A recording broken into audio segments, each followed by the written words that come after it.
नमस्कार साथियों, थोड़ा इसका वॉल्यूम था।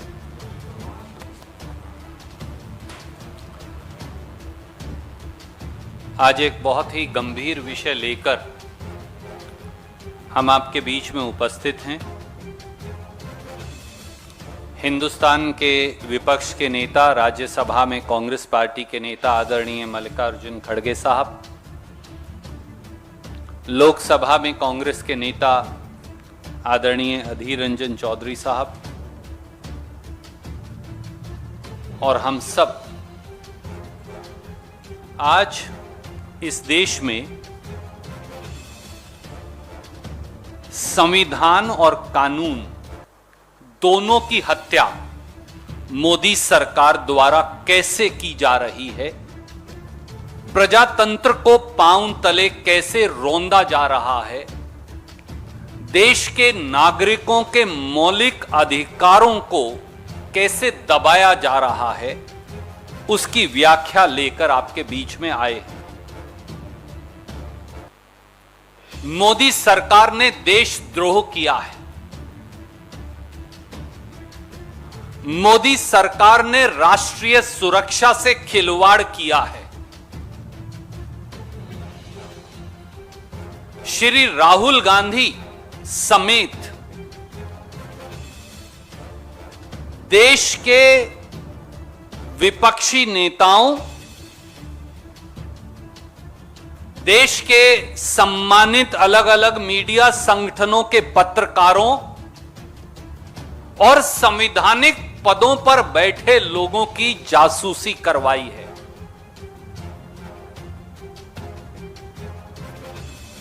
भारतीय जनता पार्टी का नाम बदलकर अब भारतीय जासूस पार्टी रख देना चाहिए। देश के लोग अब कह रहे हैं, अब की बार देशद्रोही जासूस सरकार। जिस प्रकार से अब सार्वजनिक पटल पर समाचार पत्रों और पोर्टल्स की खबरों से राष्ट्रीय और अंतर्राष्ट्रीय स्तर पर सामने आया है, मोदी सरकार इजरायली स्पाईवेयर पिगैसस के माध्यम से देश के सम्मानित न्यायाधीशों की, जजेस की, संवैधानिक पदों पर बैठे व्यक्तियों की, खुद के मंत्रिमंडल के शायद मंत्रियों की, विपक्ष के सम्मानित नेताओं की, पत्रकारों, वकीलों, ह्यूमन राइट्स एक्टिविस्ट की, उन सब की जासूसी करवा रही है। ऐसा लगता है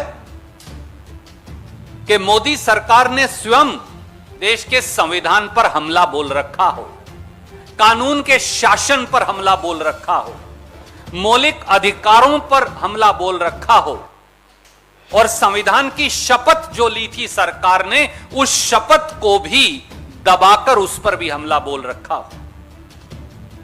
मोदी सरकार खुद ही इजरायली जासूसी उपकरण पिगैसस के माध्यम से यह नृशंस कार्य कर रही है। और यह तो एक सैंपल है। पिगैसस सॉफ्टवेयर करता क्या है? यह किसी के भी टेलीफोन में उसकी मर्जी के बगैर उसे हैक करके उस टेलीफोन के कैमरा को हैक कर लेता है, उस टेलीफोन के माइक्रोफोन को हैक कर लेता है, सेलफोन के, उसके सारे पासवर्ड, कॉन्टैक्ट लिस्ट को हैक कर लेता है और जो बात आप टेलीफोन पर करते हैं या टेलीफोन बंद भी हो, जो कैमरा या माइक्रोफोन के माध्यम से सुनी जा सकती है, वो भी गैर कानूनी नाजायज तरीके से इस पिगैसस सॉफ्टवेयर के माध्यम से सुनी जा सकती है।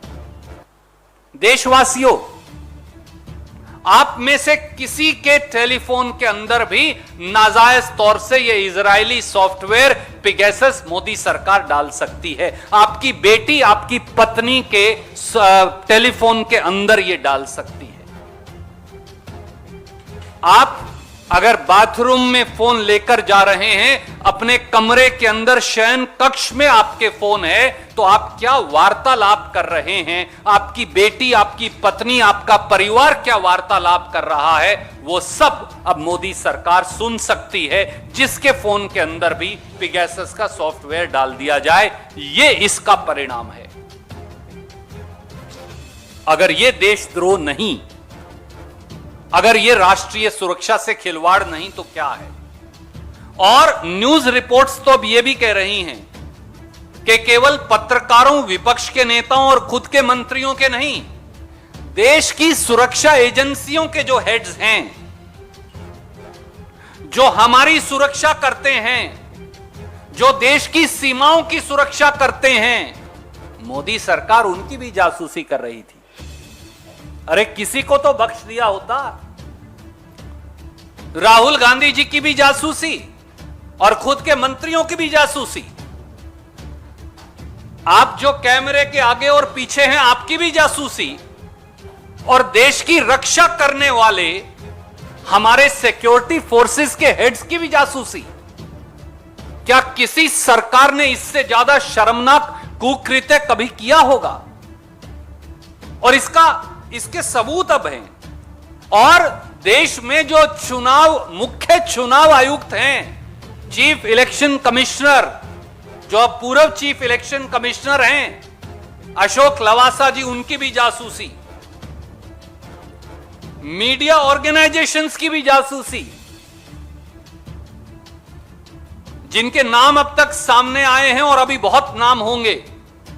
हिंदू अखबार, इंडियन एक्सप्रेस अखबार, हिंदुस्तान टाइम्स अखबार, the Wire news agencies, the Mint अखबार, TV 18 India, India Today, economic and political weekly, Pioneer, news click, Tribune, Outlook, DNA, frontier TV, Rozana Pehredar और पता नहीं कौन कौन, इन सब की जासूसी। इसीलिए तो बीजेपी अब भारतीय जासूस पार्टी बन गई है। और जासूसी के तो वो पुराने इस मामले में करवाते ही रहे हैं। और दोस्तों, ये जासूसी आज से नहीं चल रही, ये पिछले लोकसभा चुनाव से भी पीछे से चल रही है और इसका सबूत उपलब्ध है। आज मैं वो सबूत आपसे फिर साझा करने लगा हूं। अगर आप इस जासूसी को देखें तो सर्ट इन, जो भारत सरकार की एजेंसी है, ये रिपोर्ट अब अवेलेबल नहीं है, ये उतार ली गई है, मैं इसकी प्रतिलिपि आपको भेज रहा हूं। ये सर्ट इन ने रिपोर्ट दी थी कि व्हाट्सएप के माध्यम से पिगैसस इजरायली सॉफ्टवेयर से टेलीफोन्स को हैक करके सीधे सीधे जासूसी चल रही है। ये मैं नहीं कह रहा, ये भारत सरकार की जो एजेंसी है उन्होंने लिख के रिपोर्ट दी है। और इसमें उन्होंने बाकायदा लिखा, original issue date is May 17, 2019.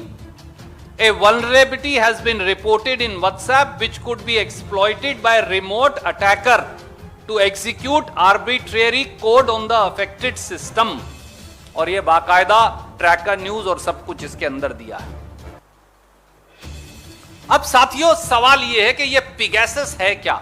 ये एक इजरायली कंपनी है NSO, और ये कहते हैं कि हम ये सॉफ्टवेयर केवल और केवल सरकार को ही बेचते हैं और किसी को नहीं। कोई कह सकता है भैया ये तो सरकार, मोदी जी ने तो खरीदा नहीं होगा, तो मैं इसलिए उनकी वेबसाइट का भी आपको रिलीज कर रहा हूं। ये पिगैसस NSO की वेबसाइट से, और उन्होंने साफ तौर से कहा NSO products are used exclusively by government, intelligence and law enforcement agency to fight crime and terror. Modi ji, Rahul Gandhi ji के फोन की जासूसी करवा के आप कौन सा क्राइम और टेरर से लड़ाई लड़ रहे थे? Hindu, Indian express, TV 18, India today, frontier TV, wire, news click, इनकी जासूसी करवाकर आप कौन से टेररिस्ट से लड़ रहे थे? आप हिंदुस्तान के चीफ इलेक्शन कमिश्नर की जासूसी करवाकर कौन से उग्रवादी से लड़ रहे थे? आप एसोसिएशन फॉर डेमोक्रेटिक रिफॉर्म्स के जगदीप छोकर साहब की जासूसी करवाकर कौन से उग्रवादी से लड़ रहे थे? और अब सामने आएगा, अब अपने खुद के कैबिनेट मंत्रियों की जासूसी करवाकर कौन से उग्रवादियों से लड़ रहे थे? और संवैधानिक पदों पर बैठे लोगों और शायद जजेस की जासूसी करवाकर क्या ये उग्रवादी और आतंकी हैं?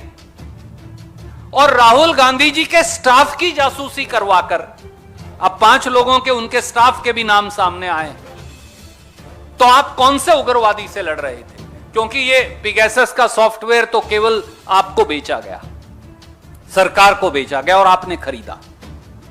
और तीसरा हिस्सा, साथियों, monk school of university of Toronto ने, जिनके पास सिटीजन लैब है, बाकायदा इस पिगेसस सॉफ्टवेयर और हिंदुस्तान पे अटैक की जांच करवाई और उन्होंने जून 2017 में यह पाया, ये मैं उनकी रिपोर्ट की कॉपी आपको रिलीज भी कर रहा हूं, लगा भी रहा हूं, कि हिंदुस्तान के राजनीतिक व्यक्तियों, हो सकता है उनमें खड़गे साहब का फोन भी हो, अधीर रंजन चौधरी साहब का भी हो, ममता जी का भी हो, लालू जी का भी हो, अखिलेश जी का भी हो, दूसरे लोगों का भी हो,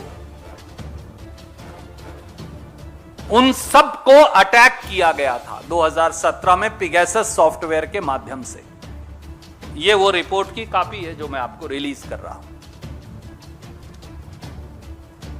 और इतना ही नहीं साथियों, इस पिगेसस सॉफ्टवेयर से इंटरनेट और ब्रॉडबैंड को भी इन्फेक्ट कर दिया गया।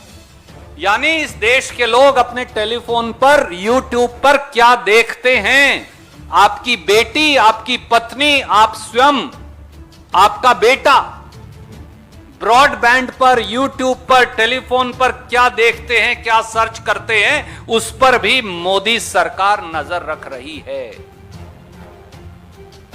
और जो ये मैं नहीं कह रहा, ये भी सिटीजन लैब रिपोर्ट में आया और उन्होंने कहा कि जो कंपनियां इन्फेक्ट की उन्होंने इंटरनेट की, वो है भारती एयरटेल लिमिटेड, महानगर टेलीफोन निगम लिमिटेड, खुद की सरकारी कंपनी को भी नहीं बख्शा, नेशनल इंटरनेट बैकबोन, सब कुछ उसी पे चलता है, एनआईसी, कोर्ट की प्रोसीडिंग से लेके सरकार की सब कार्रवाई, हर डिपार्टमेंट की कार्रवाई तो एनआईसी पर चलेंगी।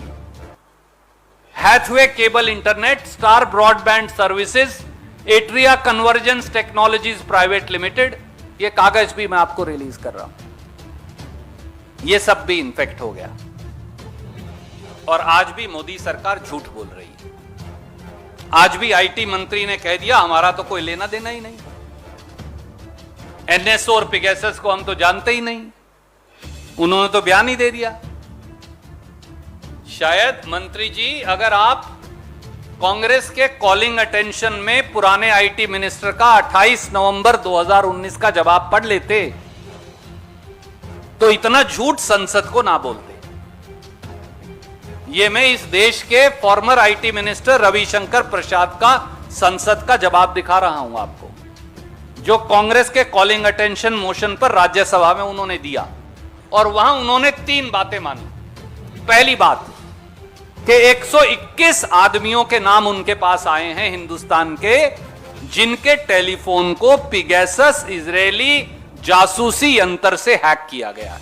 यह मैं नहीं कह रहा, मैं आपको दिखा देता हूं। यह मंत्री जी ने मान लिया और संसद के पटल के ऊपर मान लिया कि 121 नाम तो उनके पास है। तो जब मिनिस्टर ये कह रहे हैं कि मेरे पास 121 नाम हैं, तो फिर आज आईटी मिनिस्टर ये क्या कह रहे हैं? दूसरा, उन्होंने ये माना कि एनएसओ को नोटिस दिया गया